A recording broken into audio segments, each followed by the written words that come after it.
You're about to hear something that doesn't add up, but it happened. June 7th, 2019. A 29-year-old woman named Eliza Thorn vanished during a solo hike in the Berkshires, Massachusetts.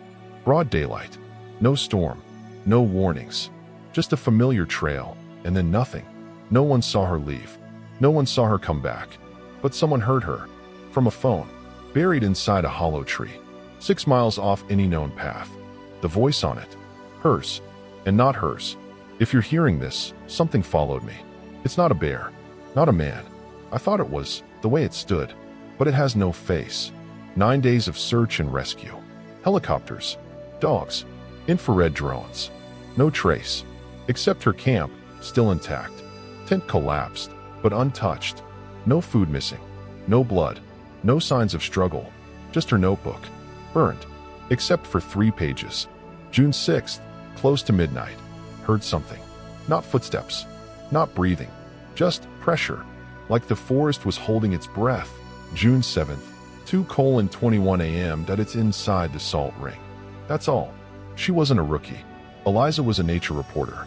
50 solo hikes. No history of mental illness. No substances found in her system. And yet, the GoPro they found, 200 feet from that tree, shows something else. Something you weren't supposed to see. They found Eliza's GoPro in a tree. Not dropped. Not broken. Just carefully wedged between 2 branches. Almost like it had been placed. 2 meters above the ground. The footage was mostly corrupted. Static. Skips. But a few pieces were recoverable. Her voice, thin, hoarse. Like she hadn't spoken in hours. I left the trail. I didn't mean to. I saw a light. It looked like a flashlight. But it blinked, like an eye dot. I followed it. And now I can't find the path. I marked trees with tape, but the marks are gone. The bark's smooth. Then silence. Then wind. Then something else, hard to describe. Like a flute being played backwards. Another clip. She's staring at something off camera. Eyes wide. Frozen. She whispers again. It's copying me. It crouched. It was wearing my jacket. Let's go back.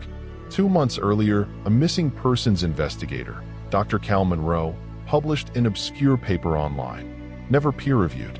Just dumped on a forum for survivalists. It was called The Pattern of the Forest. He claimed certain trail systems across North America, Appalachian, Sierra Nevada, Cascades, had what he called symmetry events. Disappearances that happened in repeating intervals. Same days, same weather, same locations. The Berkshires were on that list. He mapped it out. Said people weren't getting lost. They were being removed. Cleanly. Without noise. No signs of struggle. Like they stepped sideways into something else. One of his predictions? June 7th, 2019. No one took him seriously. Until Eliza. He was interviewed 2 weeks after her disappearance. The audio was never released. But the transcript survived. She was the one I was afraid of. The kind who notices. Who listens to the ground. They always get taken first. A week after Eliza vanished, a man named Jonah Davis walked into the ranger station just before closing. He looked rough, unshaven, eyes bloodshot, hands trembling. He said he saw someone in the woods. She was barefoot, pale, wearing a jacket way too big for her. He called out to her. She turned, smiled, but her mouth didn't stop opening. He said it just kept going. When he blinked, she was gone.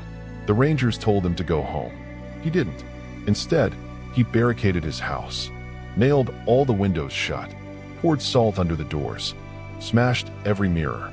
3 days later, he was taken into psychiatric care after a neighbor heard him screaming through the walls. They found him curled up in his bathtub, whispering a name over and over. Eliza.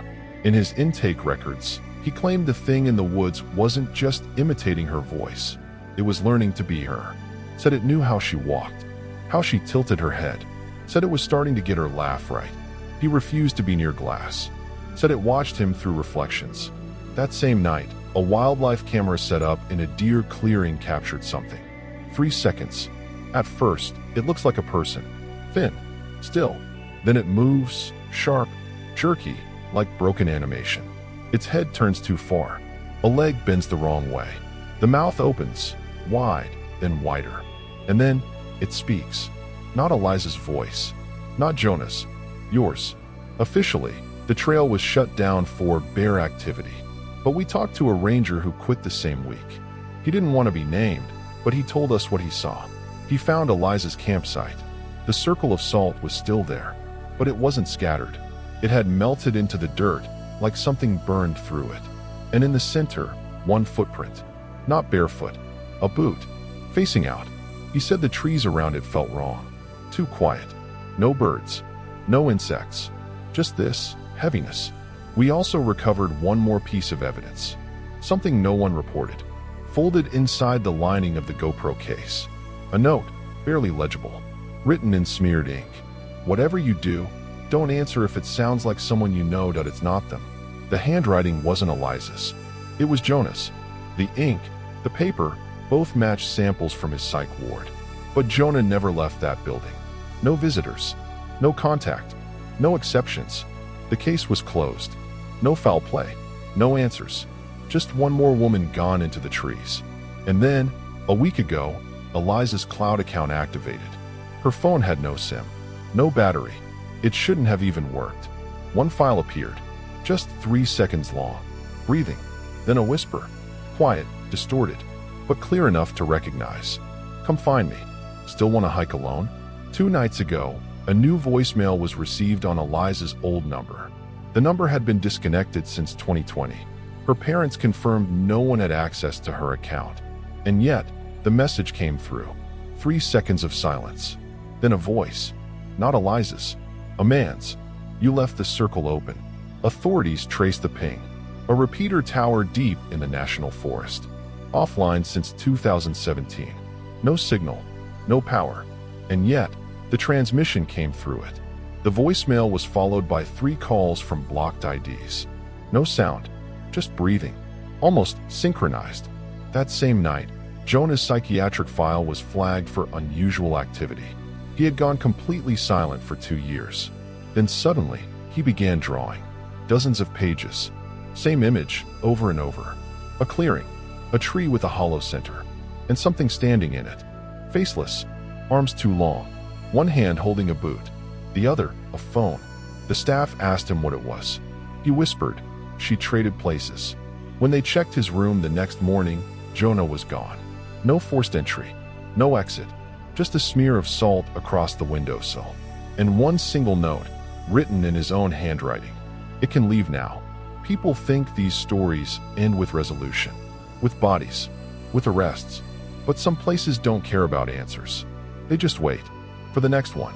Last week, hikers found a boot in the Berkshires. Partially buried.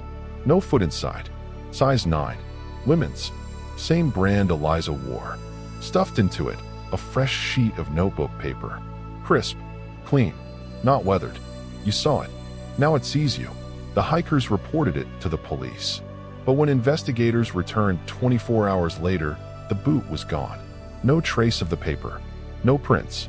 Nothing. A new note appeared on Eliza's old cloud. No text. Just coordinates.